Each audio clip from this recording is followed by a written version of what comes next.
Hello good people, we're going to be making Gobeletti today. This is a small dainty pastry originally from Liguria and traditionally baked for Sant'Agata's celebration, but today you can find them lining the pastry windows all year round.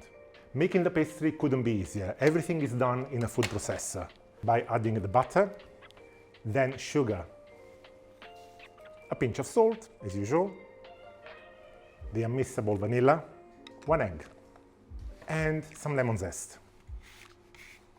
It wouldn't be an Italian bake without it. Blitz the lot until nice and creamy.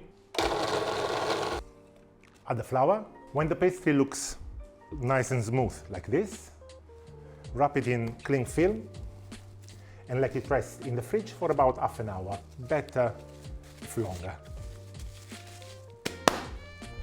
Making the filling for Gobeletti couldn't be easier. It's just an apple compote.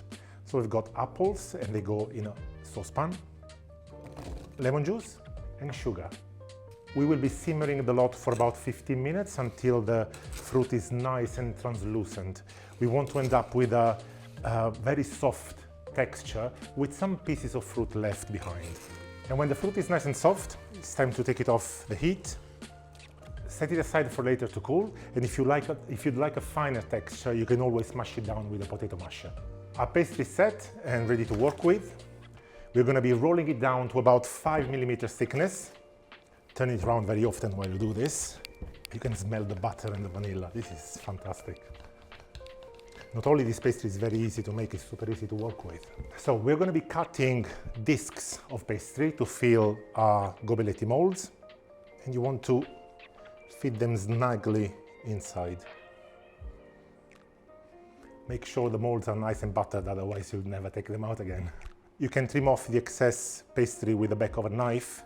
1 heaped teaspoon of our apple compote, and then a second disc of pastry will create the lid.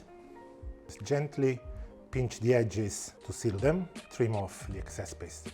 One last thing is to pierce the top in a couple of points with the tip of a knife, and our Gobeletti are ready to be baked.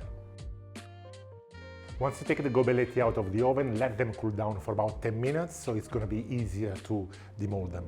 And all that is left to do is to give them a nice coating of icing sugar.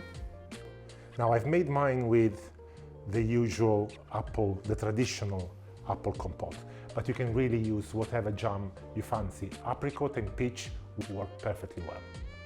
So why don't you make your next coffee break a little sweeter with a good helping of Gobeletti. Buon appetito!